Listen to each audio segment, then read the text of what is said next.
সেটা কিসের জন্য এবং যে এই ভয়ঙ্কর নদীবাঁধে ভাঙনের ফলে বেশ কিছু গ্রাম চলে যাবে এই মুহূর্তে নদীর বুকে, কি বলবেন?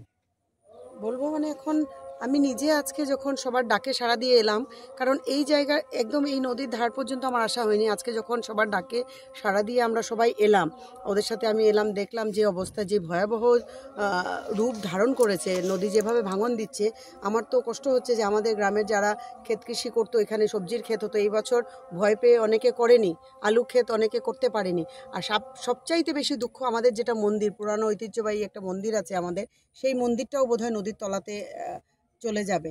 তো এটা নিয়ে আমি ভাবছি এইটা কেন হচ্ছে, কারণ আগামী বিগত দিনেও আমাদের এখানে ফ্লাড হয়েছে। আমি 2009 থেকে এখানে আছি, এত ফ্লাড হয়েছে, কোনোদিনই এই ধরনের কোনো ভাঙন হয়নি। গত বছর যখন ফ্লাড ছিল তার আগে এখানে একটা খনন প্রক্রিয়া হয়েছে। এটা ভারতমালার যে কাজ হচ্ছে, ওনাদের প্রকল্পে হোক, ওনাদের এটা স্কিমে আছে নাকি, গভর্নমেন্টের কোনো নোটিফিকেশন আছে নাকি ওনারা নদী খনন করে মাটি নিবে, আমার এটা জানা নেই। কিন্তু ওনারা এখান থেকে মাটি উঠিয়েছেন, তখন তো জনসাধারণ আমরাও বা ভেবেছি হয়তো সরকার থেকে ওনাদের পারমিশন আছে, ওনারা উঠিয়েছেন। কিন্তু ওঠানোর সময় তারা হয়তো এত অধিক মাত্রায় ওঠানো হয়েছে, তারপরে যখন জল টান দেওয়া হয়েছে, এখন ড্রাই যখন হয়েছে, তারপরে দেখা যাচ্ছে ফ্লাডের সময় যতটুকু এফেক্ট হয়নি, এখন বরঞ্চ টুকরা টুকরা হয়ে জমিগুলো ভেঙে পড়ে যাচ্ছে।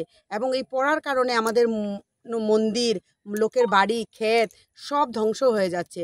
তো এই নিয়ে আমি প্রশাসনের কাছে নিশ্চয়ই আমরা গ্রামবাসী সবার হয়ে একটা মেমোরেন্ডাম দিব, যাতে এটার কিভাবে বিহিত ব্যবস্থা নেওয়া যায়, কিভাবে এটা সুধার করা যায়, এটার জন্য আমরা চেষ্টা করব। এটার জন্য আমরা কালকেই অতি সত্বর ডিসি মহোদয়ের সাথে দেখা করব।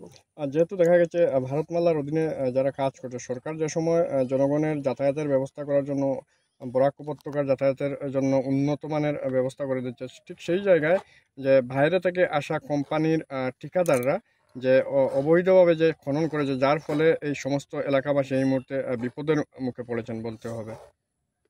এখন দেখেন আমাদের সরকার, যেটা বিজেপি সরকার আছে, এটার একমাত্র উদ্দেশ্য হলো উন্নতি, ডেভেলপমেন্ট, পথের হোক, মানুষের হোক, সমাজের হোক। এখন এই উন্নতি সাধন করতে গিয়ে কিছু কাজকর্ম হচ্ছে যেগুলো কন্ট্রাক্টরকে দেওয়া হচ্ছে। এখন কন্ট্রাক্টর কোন কোন কন্ডিশনে কি কি কাজ কীরকমভাবে করবে, এগুলো তো ওদের জানা আছে। এখন আমি সেটাই একটু আগে আপনাকে বললাম যে এই যে নোটিফিকেশনে কি ধরনের ওনাদের কন্ডিশন আছে, কি কিভাবে মাটি কোথার থেকে আনবে, নদীর থেকে নিবে, নিলে কি মাত্রায় নিবে,